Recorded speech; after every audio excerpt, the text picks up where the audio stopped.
Wonderful. Welcome to participants in Zoom land and participants here at CITL. So here's the question you guys seem to be pondering, and that is, are we at the threshold of the next artistic revolution aided by generative AI? Yes. Unequivocally, yes, but what does it actually look like right now? And so here to discuss this and learn more about are our two panelists from the School of Visual Arts in New York City.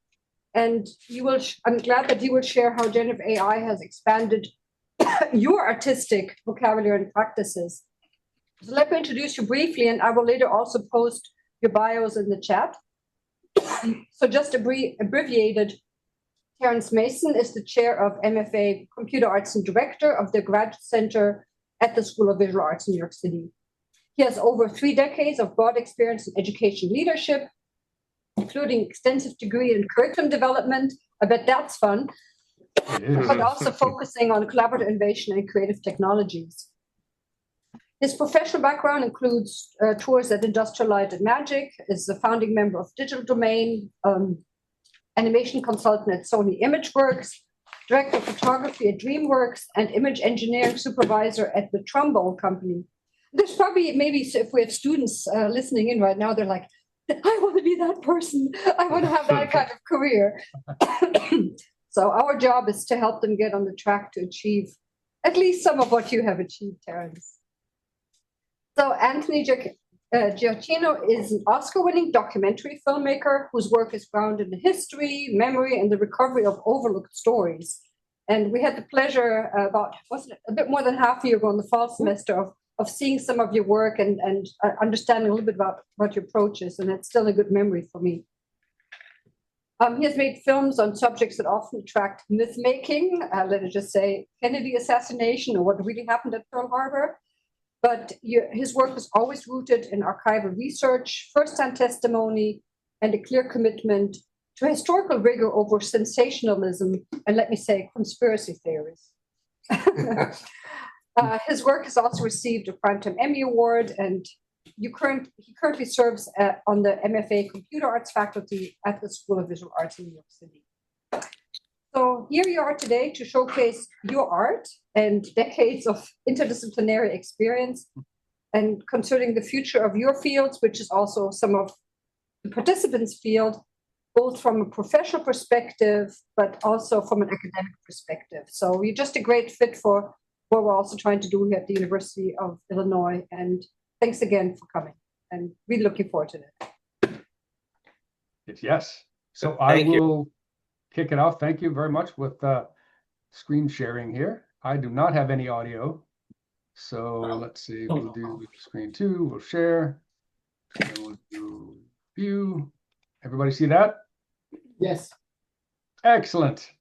So I was talking with Anthony earlier. My biggest joy out of doing these, besides seeing old friends, is to get to the Q&A.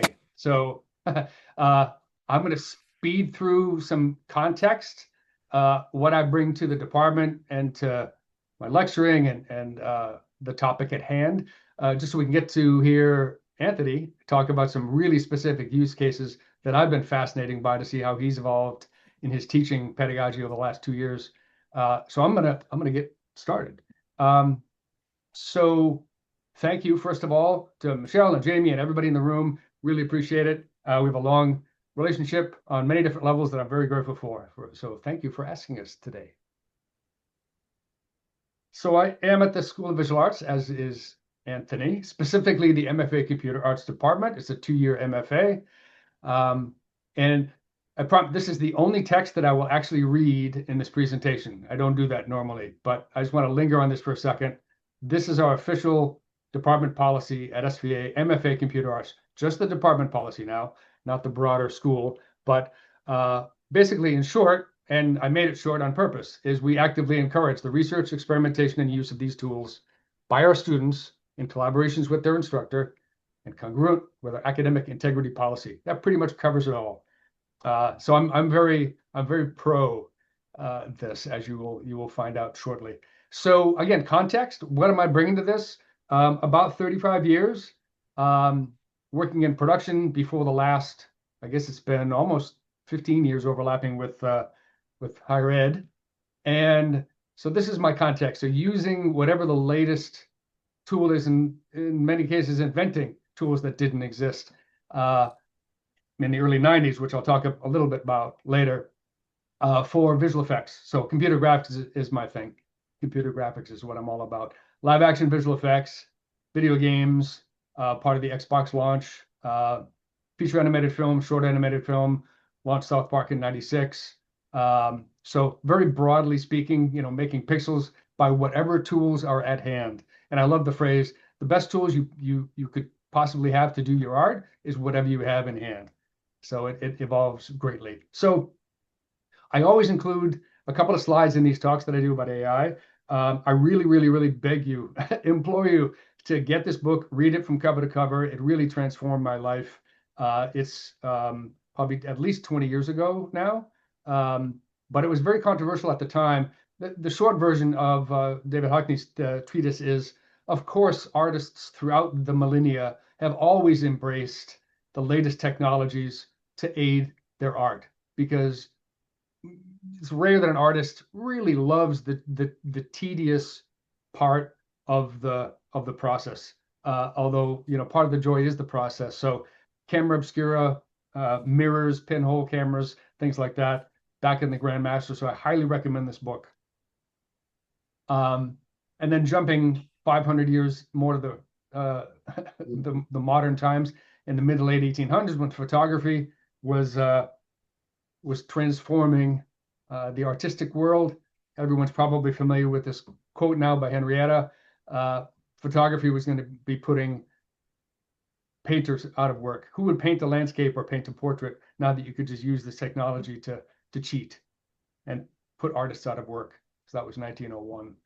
And then I'm old enough to have gone through my undergraduate BFA through this revolution. I was in a fine art BFA in graphic design and immediately pivoted when this thing landed on our desks in 1985.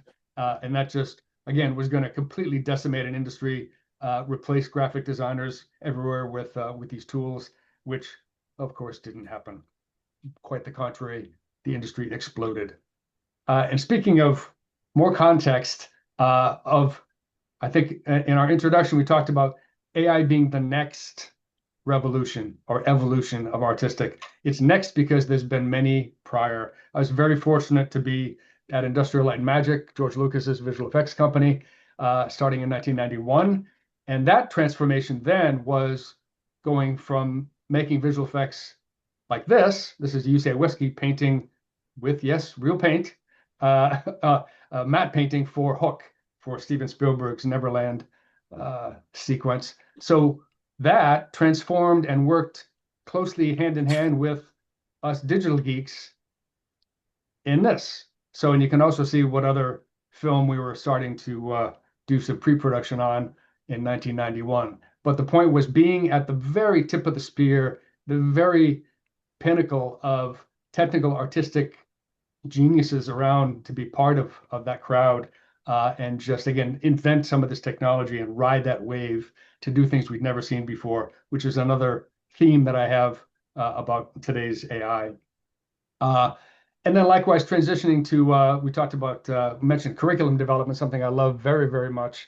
I found this the most incongruous possible example of hand-drawn pencil. This, of course, is Bill Plympton, king of independent animation, who hand draws feature films by hand with a colored pencil, and wanted to introduce him to a different kind of innovative technology, VR, which he had absolutely no interest in whatsoever. And he was very open and honest about that. But he said, you know what? I'm going to play with that. It's fun. And we did it. We made a full 3D interactive VR hand-drawn pencil thing with Bill Plympton. And when he was done, he says, that's great. I'm going back to use colored pencils, which is also going to be a theme for me to wrap up. You use whatever you want, but play, have fun, explore. And speaking of the context of many, many decades, before SVA, I was at Northeastern University as the director of creative industries. And I looked this up. 2011 was the first course that I co-developed with a colleague of mine, Mark Sivak at the time, about AI. In this case, was for game content. But so this is not a new technology, folks, and many of you know this. It's just the latest hyper acceleration and expansion into the generative AI, but it's not new. It's not new to me.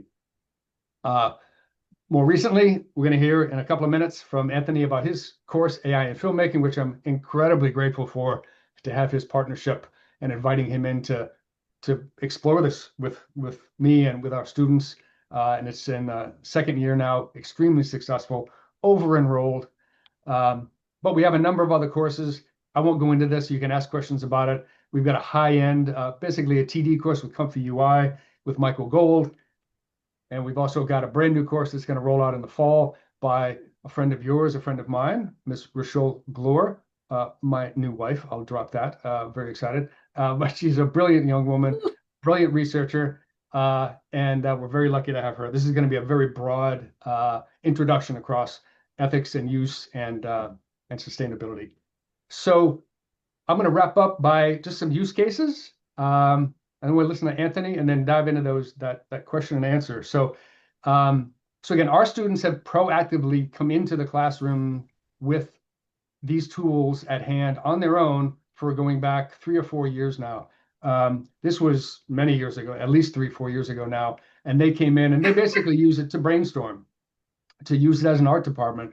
So everybody in the room at some point, whether you're a writer or a musician or an artist, has something in your gray matter. You've got it in your brain.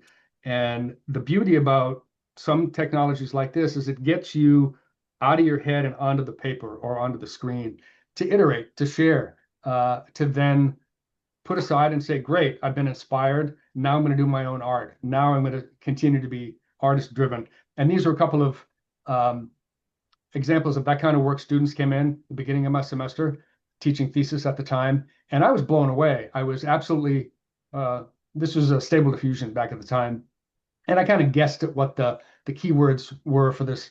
I remember briefly in that little moment when prompt engineering was all the rage. So I thought, it could, how hard could that be? This was my attempt. So I put this slide up, and some of you have seen this before, to illustrate it's not easy. It's not a push button. It's not replacing artists with an automatic switch. It's hard. So I tried again, and not winning any art direction awards, as you can tell. So I took a pause and said, no, wait a minute. So this is magical stuff, but it's not an artist. I'm the artist. I've got decades of cinematography. I've got a BFA. I've got an MFA. I've read books. I've seen movies. Let me use that terminology of all the classic artistic tropes, and I started to get something that, you know, chiaroscuro and depth of field and using real lens terminology. And my example is hopefully for a reason, is that this is driven by artists. This is driven by me. This is driven by you. It's not driving us. So really happy to show a couple of our most recent examples of AI-assisted MFA thesis work by our current students who are graduating in about a month. And they used it for all kinds of different ways. Again, I'll show about 2 images per project or so, more commercially focused. A couple of brilliant partners working on this project together. This Marzina, really brilliant application of AI pre-production, cloud rendering, and then using Unreal Engine.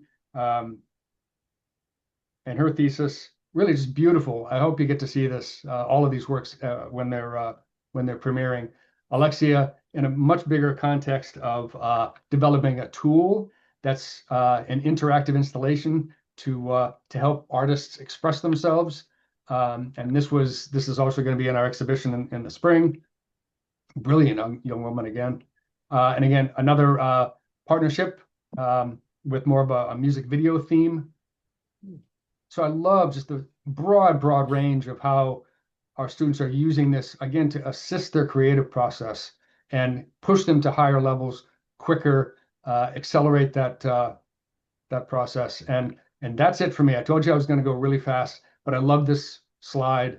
I want us all to come away from this knowing that nobody asked for this stuff. Nobody asked for AI, but you should use whatever tool that you want to make your art, to tell your story. Find the loopholes. Use anything you possibly can or want to. Don't let anybody tell you you have to use something. But please educate, play, have fun, and you never know. And that's a great segue. That's what Anthony keeps coming to me. We're just, trembling with excitement, he and I, when he comes in and out of his classrooms, the stuff that he and his students discover. So next up, Anthony, and I will stop sharing. Yeah. And I can't wait to get your questions. Yeah. See, told you to be quick. Yeah. Oh, that was great. Thank you. And thanks for the Context. intro, and thanks for putting together this panel. And I thought that, I'll just say very quickly, I was never an AI skeptic. When a couple of years ago, when Terrence asked me to do this class, I was really sort of like, yeah, I don't think so. Not because I didn't think it was interesting, but it was because I felt that I didn't know anything about it. So I really shouldn't be the one who was up there in front of a classroom doing this.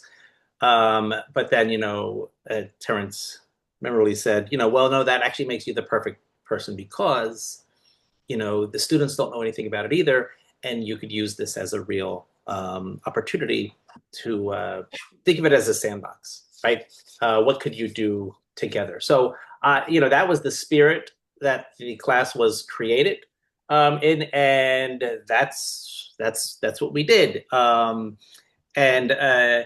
I will tell you that, I had always been, I'm, in terms of the films that I do, they are history based. The majority of them are history based.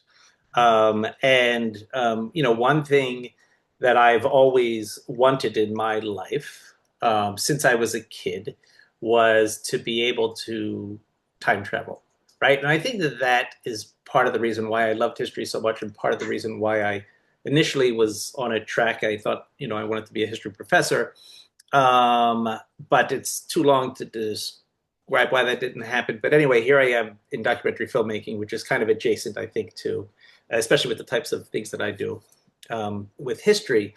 But when I then started playing with these tools, the thing that impressed me the most was not the ability to make cat videos or dogs or even action sequences, people fight, I immediately, and I would say since then, probably 98% of anything that I have done has been only in regards to the past.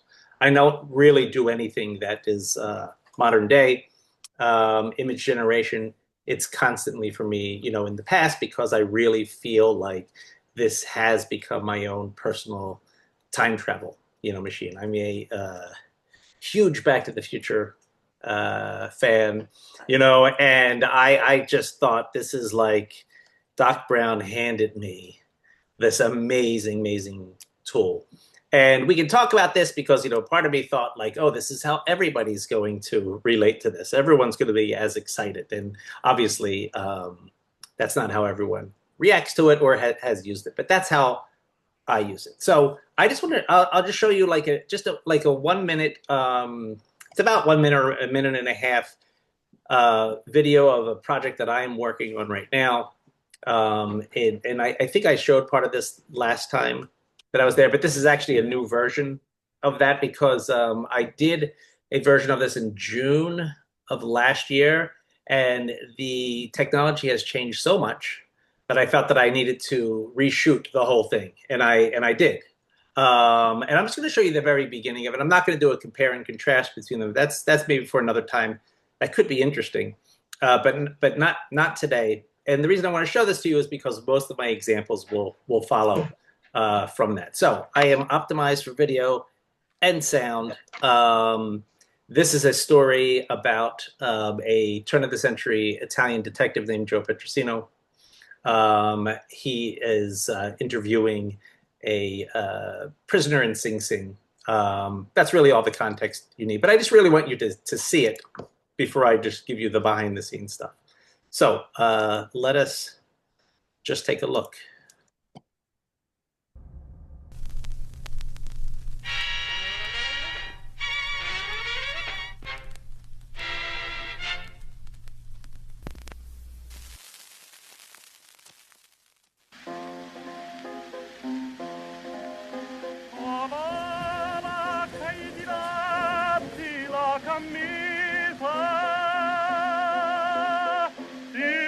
Rossa come la tirata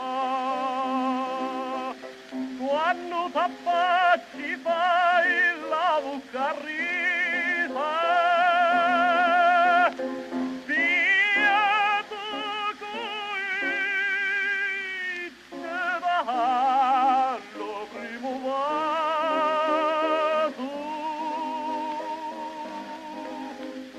tra la porta tua lo sangue sparso e non m'emportati d'amor guatito e se d'amor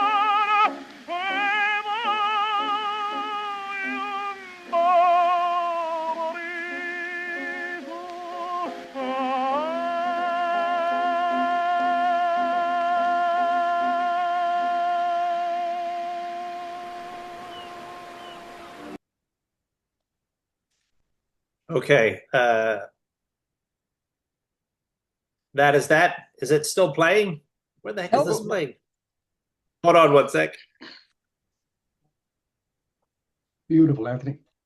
All right. Yeah. So that was, thank you. That was, I wish you could have seen it, not streaming. I mean, I'm going to give you all the, just my usual caveats because you didn't really see it as it was supposed to be seen, but I think you get the idea. That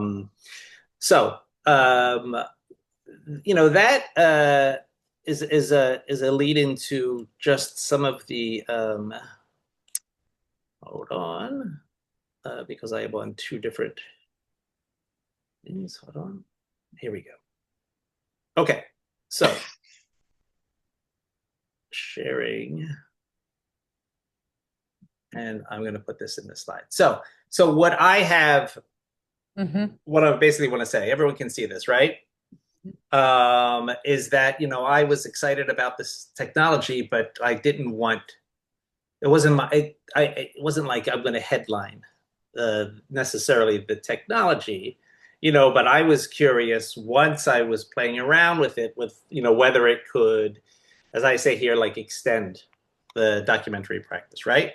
How do we use it to rethink, how we think about history, to assess history, and especially create moments that were never captured, that we know that happened, but that were never captured, right? All the time, though, making sure we don't lose sight of what is true.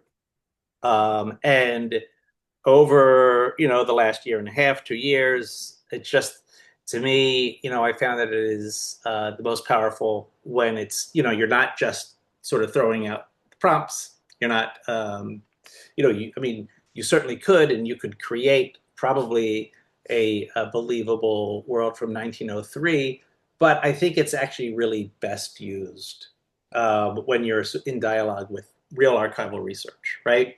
Real locations, real historical images. And I just want to show you some examples of that. And what I mean, because I want to tell this story, not only do I want to tell a fun story, an engaging story, but I want to tell an accurate story, right? So you remember that first shot of Sing Sing prison, that was just transformed from this actual shot from around the same time. It was a couple years really after. My story takes place in 1903. This, I think, was from like 1911 or so. But I was able to, I feel, I know that I transformed this through the use of AI, but for me, I feel that this is okay, and this is right, because that's sort of what it, that is a great approximation of what it would have looked like right, at night. This was a shot inside, was based on an actual shot inside of Sing Sing, right?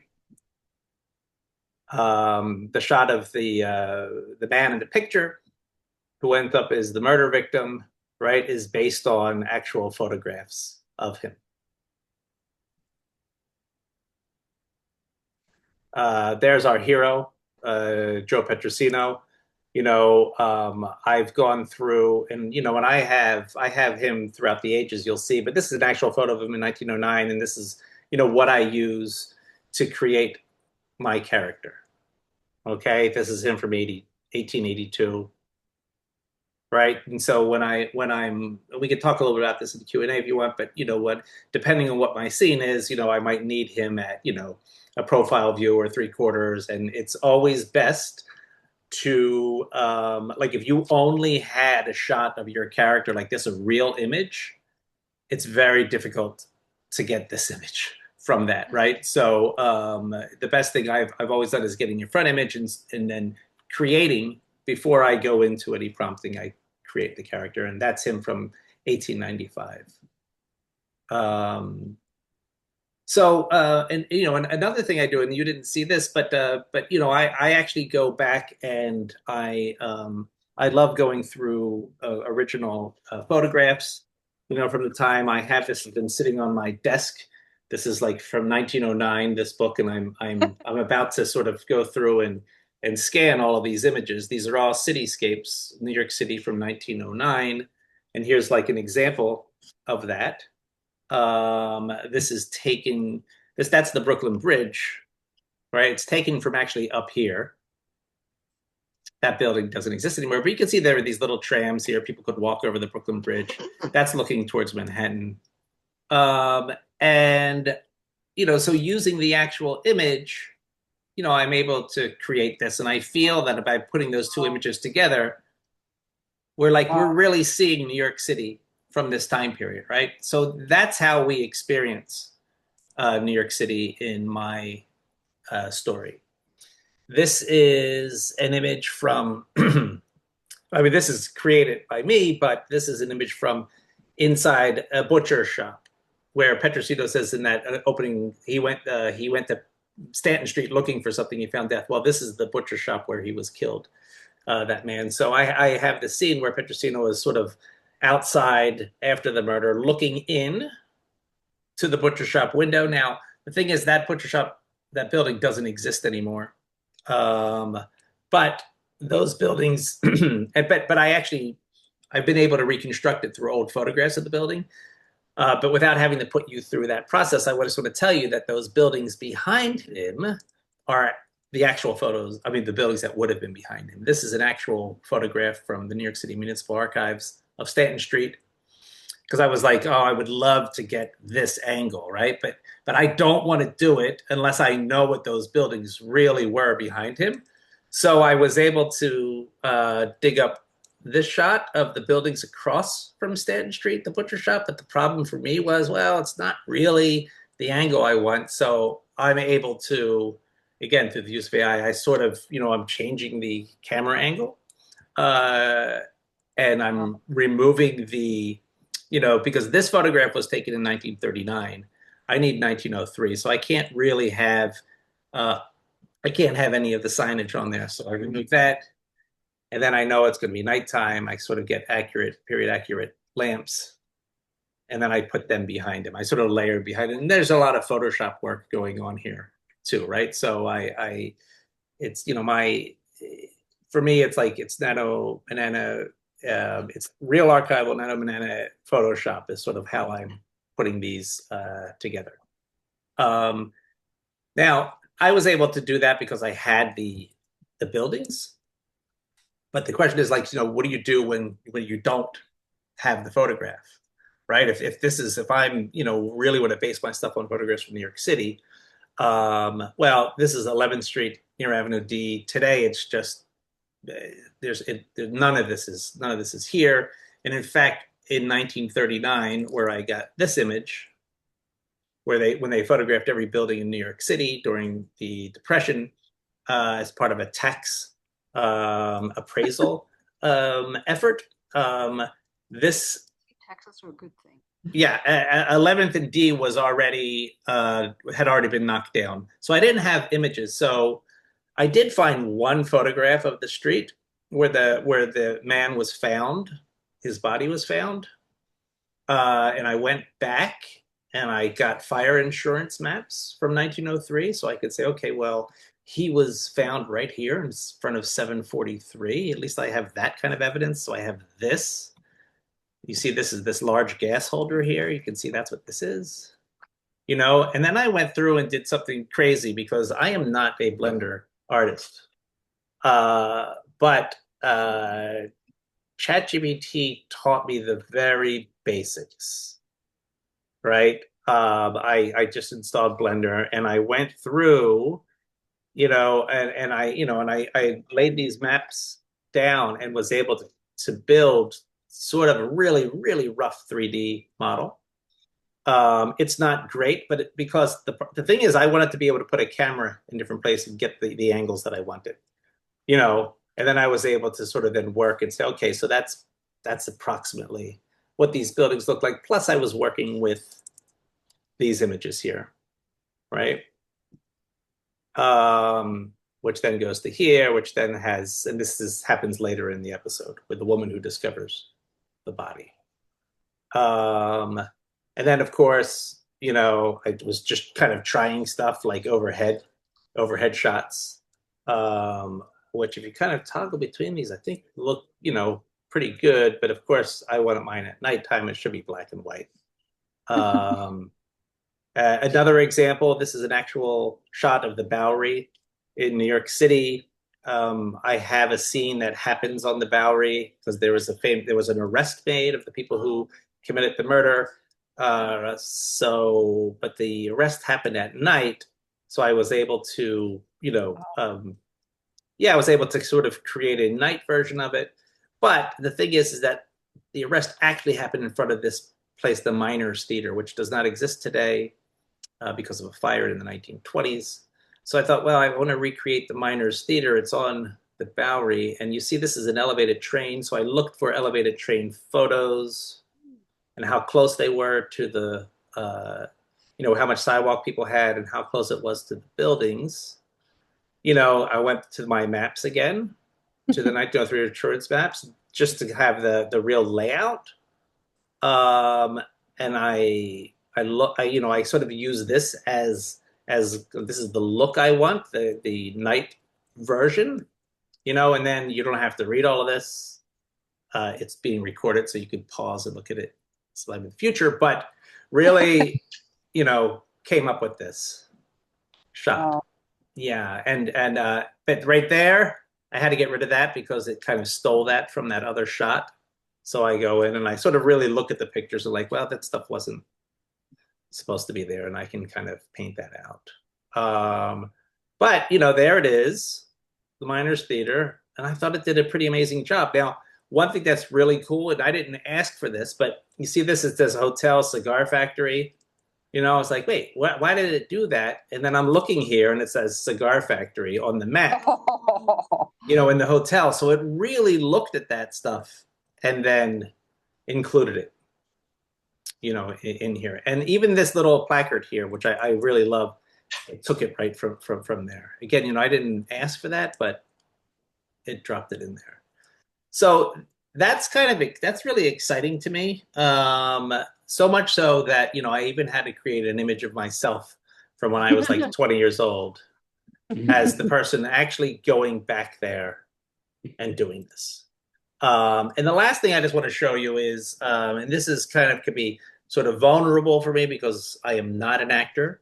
Although I think that you have to have some kind of acting ability if you stand in front of students. I think that helps, but I'm not an actor. But I do want to show you one last thing. One of the greatest things and things that I've loved about doing this project myself is that I've been able to really bring myself into these. Yeah. And that was... What's the matter? He's sick? So that opening scene, I was playing him. I was playing the guy being interviewed, and then in future episodes, Okay. Go. you'll see me as that's the barrel murder victim. That's the victim, right? Talking to the man who sort of is in charge, and then and he's the main bad guy. So, to say that this is a push the button and go technology, I mean, if you want to describe it that way, you can, but I think that people who describe it that way have not really tried it, and I think are or maybe at a loss, at least try, give it a shot, try it, and you see sort of how much of yourself, and I mean that piece, that is all me in sort of its historical research, its archival research. It's kind of having fun, having my son film me act, these scenes out, and then, bring them on there, and then bringing stuff into editing it in Avid, and then bringing it into After Effects, and then sort of, back out to Avid again. So, I mean, it's a real process. But, for me to be able to tell this story when I've been wanting to tell the story for like 20 years, it's just great. I just love it. And with that, I'm happy to kind of talk about, anything. I hope that gives you sort of a good sense of how this. Well, that's a great segue for me to interject and linger. That's something that stuck with me for a long time, Anthony, when you said a while ago that as a filmmaker, as an independent filmmaker, yes, these tools are disrupting the job market. Yeah. In entry-level jobs and just how pipelines are in the bigger sense. But as a filmmaker, it's not AI or tools that have been telling you no, or taking exactly. your job away. Like, this is a project that has not existed for 20 years. Yeah. And would not have existed were it not for these tools. That's correct. Because the way that I put it, that's right. Because I should say that is that, I've had the conversations with, PBS, with Netflix, and with Disney. Netflix, with with History Channel, like with all of them, and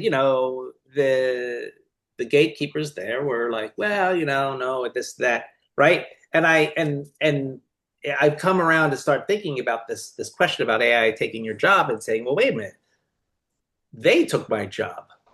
Those gatekeepers, Netflix. because now that I have this, it's like I can kind of show you, like, this is what I'm talking about, and I don't need, someone to say yes or no. I just need lots of coffee and, decisions of whether I'm going to stay up late again tonight to sort of continue working on this.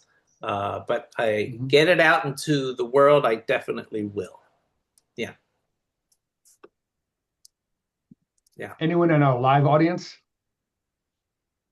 have questions or stuff you want to linger on? I love this concept of being able to tell your story. Yeah. Well, one of the things that struck me, it's about quality in, quality out, and you across disciplines. When using AI, it's always tapping into some kind of database. Is it wild stuff out in the internet, or is it in a very, very secure data set within a corporation or something like that? And unless you understand what data is being tapped into and have some control over what data is being used,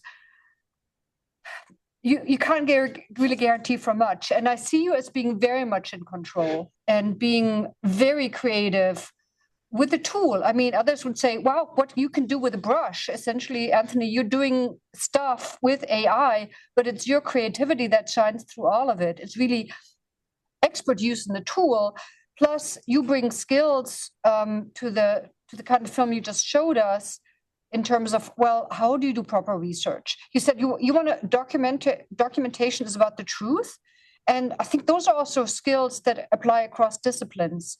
We have a responsibility as educational institutions to make sure that the people who graduate from these programs are responsible human beings, are ethical and trustworthy. And so everybody's worried about AI bringing out falsehood, but the he's not in the tool itself, but in how people use it. And that's something we need to make sure we convey to ourselves and to the next generation.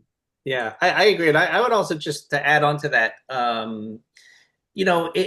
sometimes I think like I am the perfect age to sort of engage with this technology, right? Mm-hmm. Terrence, sort of people who have actually gone through what I like to call the before times. Yep.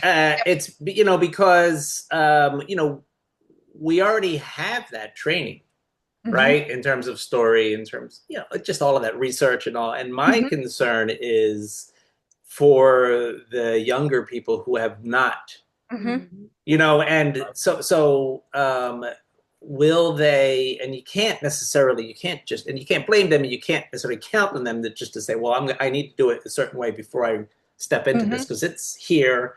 And I think it really has to be, there has to be a well thought out process, by which, these are available for tools, but you really have to learn the basics of stuff, So, I'm glad that I did have the before times before this, because for me, I feel like it's, yeah. So how do we lay that foundation, or how do we help these young people lay the foundation without them really having the opportunity to go through such a long process as all of us have with our, professional expertise and stuff? Yeah, because the thing is that they're not going to, the job market's not necessarily going to want that. Maybe. Yeah. That's the challenge with curriculum development, which I can talk about more. I know I've got 2 questions from folks first, but that's a real challenge on the curriculum development side. Is it Rehan first? I think so. Thank you both. That was brilliant. I'm Rehan. I'm a principal academic at Bournemouth University, UK. Very insightful. Thank you so much.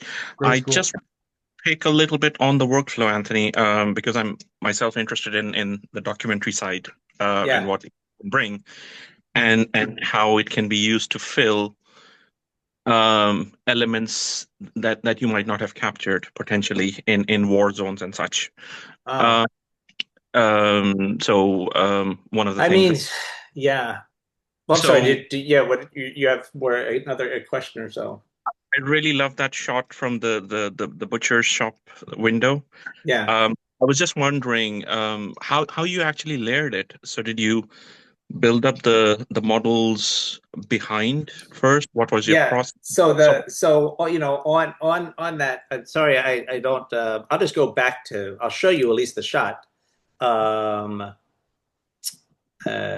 Is this? We'll have to get you to be able to take Anthony's course next year. Yeah. You're Yes, offering you should. Let's see. Hold on a sec. I'm going to stop. I'm going to find that slide when we go back. So, the first thing I did, hold on, let me just go to it really quick. The first thing I did was I located the,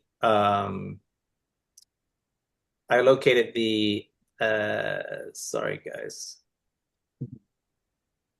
Okay. The first thing I did was I located the actual image, right? That I wanted. And the actual image was this, was the building across the street. Okay. So at first, I sort of straightened it out to something that I wanted. Because I knew it was sort of this head-on shot of Petrosino through the windows, but it would look weird if the background was like this, because that's not how the street was, right? So I needed to straighten it out, right? Then my next thing was making it on a cloudy April night, 1903, like around 9 p.m., 10 p.m. And then I went into Photoshop because I don't have the cutout. I don't have Petrosino, but he is a cutout. Petrosino is a cutout. The window is a cutout. It's its own. There's 3 layers: the window, Petrosino, and the buildings behind him. Right. So and then in Photoshop, I sort of I defocused a bit the buildings behind him, and then I placed Petrosino on top. Right. And then I placed sort of the window that I had there. Now, unfortunately, on this one, I had a video of this, but I can't find it, of him walking into screen, or past the window and looking in. But for me, and this is based on an actual image of Petrosino from April of 1903.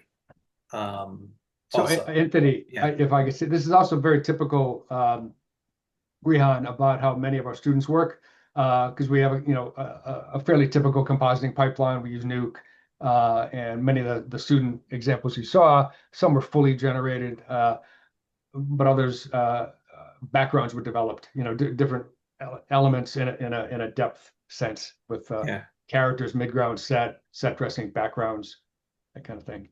Yeah, but Rehan, but you had mentioned like Warzone stuff, but you're talking about contemporary documentary. So I have a friend who basically she had gone to see her father in Sudan, and the whole war broke out. And so she's got snippets on her phone, pictures and videos of her journey trying to make her way out of Sudan. But of course, there are elements missing, and it's a fantastic story that needs to be told. So for me, it's about basically taking archival data of the places that she's visited, but then stylizing it alongside and combining it with the cell phone footage and so on. And that's so what you were showing and the process, that was really, really intriguing. The style transfer. So you showed the videos of you acting. Yeah. What tool were you using to basically get those videos animated and so on? Yeah. First of all, in the chat, you might want to take. I put a link to an organization called the Archival Producers Alliance, and they talk a lot about AI in documentary films. And I think that you should send this to your friend. And there's a lot of great practical advice guidelines on what to do for documentary films when you don't have the footage. And like course on this. Yeah, exactly. And how do you decide where to do you tell them at the beginning? But really, there's so much good information in there. I think that'll really be helpful, for your friend, because they are not. These are archival producers, people who go out and search for archive for documentaries. They are not against AI. They see it as something that is realistic and a reality, and they want to sort of create guidelines around it. So that's good. So thank you. The question, yeah. So just the quick question is that I use that Kling motion control, right? It is, I like to call it like, it's the poor man's avatar technology, where it just will, you need to make sure that whatever image you want to map onto, that whatever you film is in the correct aspect ratio, and you're approximate, what that image looked like, and it does a really great job mapping you. But that's what that was on. Yeah. I appreciate it. Mm-hmm. Thank you, Rehan. Jacob, you've been very patient. Thank you. Mm-hmm. Hi, thank you so much for meeting with us all today. I was hoping you might be able to expand a little bit on your workflow going from the Blender kind of sketches into the more styled and detailed version. It kind of seemed like it was maybe using the Blender sketches as like a compositional sketch and then using the archival as kind of like that's exactly what it was. It's just that I wanted an angle looking back towards that gas holder, and I just, again, this is just a personal thing for me, is that I really wanted it to be accurate. Like, what would that have looked like from that way? Now, you could have iterated and played and prompted and all that stuff, but I thought, well, if I could give, and I did that one, I think that was in NanoPen also was I said, this is the template. And I explained actually what this was. This is from Blender. I use this. This is where you need to place the buildings. This is, and then, with the I give it that, I give it the 1903 maps. So it sort of understands, because it has dimensions, and it doesn't come out perfect the first time. Mm-hmm. But you kind of keep, working towards that. So again, it was like for example, if you told me to open up Blender and do something, I would have no idea how to do it. Like that's how much of a novice I am. But it got me that street. That's all I wanted to do was build that street, and it gave me that. So it was more just for camera angles. It's funny, Jacob. Anthony, you discovered on your own. I consulted with DreamWorks for a while, and they had developed a whole department called Rough Layout that did exactly that. So they had a rough layout department that was the transition between the story department and the final layout department. And that was exactly what you just did. You know, they didn't pay attention to real lenses. They just threw in cubes and cylinders and placed characters and all this, just really bang, bang, bang, bang, bang as a guide for composition. Oh, you want it looking with this kind of perspective and this kind of big, and great, now we do it for real. Yeah. Nice. Again, sort of like, you know, doing it on the cheap, as it were, but accurately. Right. And you have a question? Anu had a great comment, just really quickly, Anthony, if you see it. It's like we said, the quality in is quality out. You know, you put these kind of tools in the hands of a filmmaker of this caliber, and this is, you know, the rigor, the research, the aesthetics. That's what you get. You know, the opposite of slop. Yeah, thank you. Well, I mean, I know that there's a question, but I just have some thinking, some thoughts about the slop thing, which I'm happy to talk about. But Dominic, I think, has a question, right? Yes, it's going to be a good one. Dom, my friend. Hello. If you want to take time to talk about your comment, Anthony, you can do that. I can wait. No, good. No, it's okay. Well, I'm happy to let's hear it. Yes. Well, first and foremost, hello again to the wonderful Chief Masson. Here, sir. All right. I have to hear your voice, sir. Oh man, good to see you. Two-parter for one for you, Chief Terrence, and then for you, Mr. Anthony. So I know for me growing up, even though I was a child, sort of the response to AI when it kicked in was pretty similar to when 3D showed up on the scene in comparison to 2D animation. But little did we know that 3D was still kind of playing a role even before we really recognized it on the mainstream. So I think it's key, though, you mentioned that there was a bit of a language that you had to really have a good foundational understanding of when you went into developing your AI sketches, especially with the biological horse. So the main question I want to ask is, what kind of attitude should we kind of go into when these new technologies surface as it pertains to the knowledge that we already have, and using it as leverage, not more so as competition? Yeah, well, leverage is a great word, and Dom's one of our great alumni, by the way, everybody from SVA. Great representative. Yeah, I'll make it super short just because of time, and call me later. Visit me in New York. We'll have a long conversation about this. Yes, sir. Leverage is a great word. So again, artist assisting, for me, it was about language. It's about really artistic vision driving, being very detailed about lensing and composition, and you know, really basing it that way. You could, you know, input your own sketches, take your own photographs and videos. And then, as we've said several times, if you don't think you like this stuff, have you used it? You know, just speaking generally to the audience, play, have fun, explore, you know, make mistakes. I know Anthony in the last 2 years, and when he developed this course and would come into my office and say, it's amazing, I had no idea it could do this, or I thought it could do this, and boy, does it suck. You know, you get these two different extremes of these, just the happy accidents on both extremes. And you can't know this until you actually do it. So, and then, you know, as you play with all these things and they change every week, you know, use what you like, don't use what you don't, you know. I mean, we have great projects with stop motion animation and watercolor and knitting. It's so many great examples of our student work that don't use any of this stuff, but we have tons that do. So it's a great new arrow in your quiver. Arrow in your quiver. Yeah.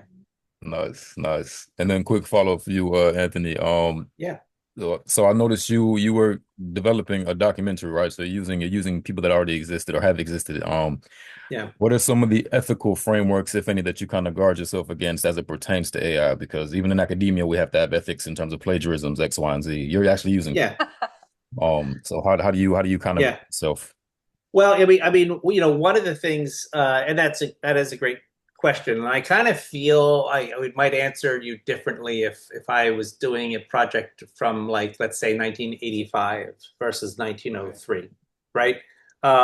Because everybody in the project they were all real people, but nobody is alive anymore. I mean, they are well past, the date, right, of just in terms of copyrighted stuff. But in my particular case, the Petrosino family, I've actually become pretty close with them through all of my research. In fact, most of the imagery that I have and I've been using in this comes from the family, right? The pictures that they've had, so they've been supportive of the project itself. But if I were, for example, doing something, much different, more,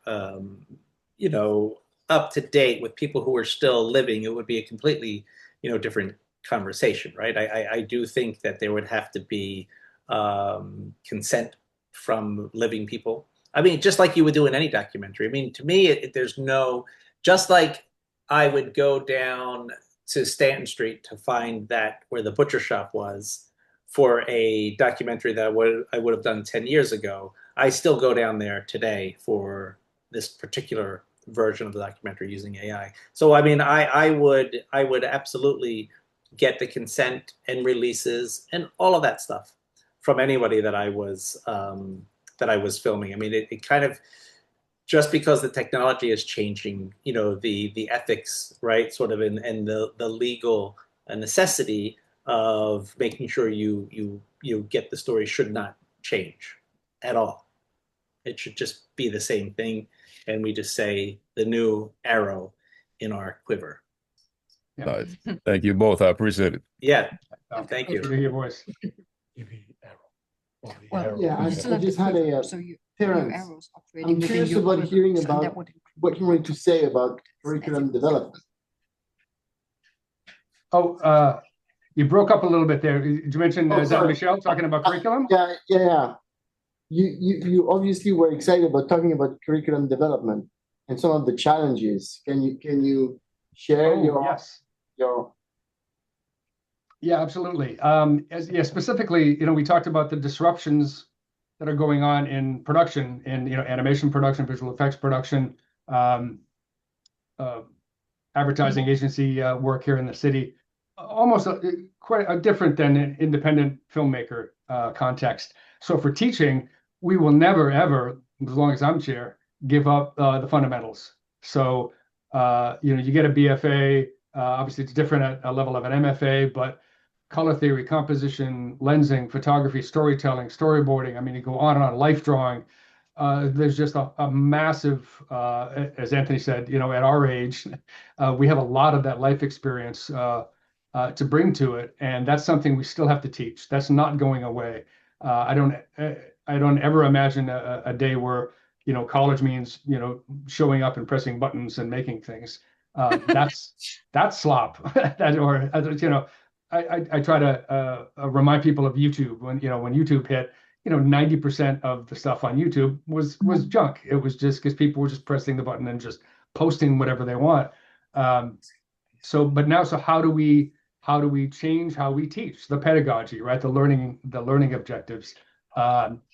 The industry is swinging once again back to valuing and training generalists as opposed to hyper specialists, because these tools allow filmmakers like Anthony to do more at a faster pace. So, and that it's a real challenge. So the agility on the part of people like you and I, Michelle, about proposing new courses, evolving new courses, working very closely with faculty is absolutely critical. And I know UIUC is a great example of having a broad AI framework about just having the discussion, again, actively with faculty to do that.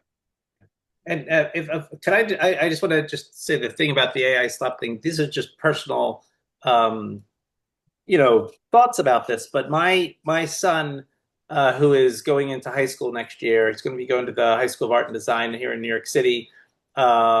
Claims he wants to be a cameraman, and who knows. But when Sora came out, remember when Sora, and then they had that app. And I didn't want him to have it, because I was just like, oh, here we go. You know what I mean? It just is going to be like, but I then said, you know what? Go ahead. You might as well just know what this is. And I didn't think about it after that. And then when I heard that they were shutting that down, I asked him, I said, hey, did you hear that they're shutting down Sora? And he said, no. I said, well, have you been using it? He said, no, I used it for a week and I got bored. I was really bored by it because it was like, how many doorbell camera videos could I make? Right. Or, yes, okay. Like he was just bored and used it for a week and then didn't use it again. And I wonder, I think I've heard Terrence use this before that, every single person on the planet has a camera in their pocket on their phones, but we do not have a planet of photographers, for example, right? I mean, like documenters, I could maybe documenting sort of real life. And I think as time goes on and this sort of wears off, that these tools, in my opinion, will fall into the hands of the people who really want to use them to create and to continue, and that it might not necessarily be the apocalypse creatively that people are talking about, because I think maybe people just get pretty bored with this stuff if that's not what your job is. If you're not a filmmaker, if you're not, again, I'm talking about in the creative, space, that it might just not be your thing. Maybe fun to play around with. Create a meme or send something to your family chat.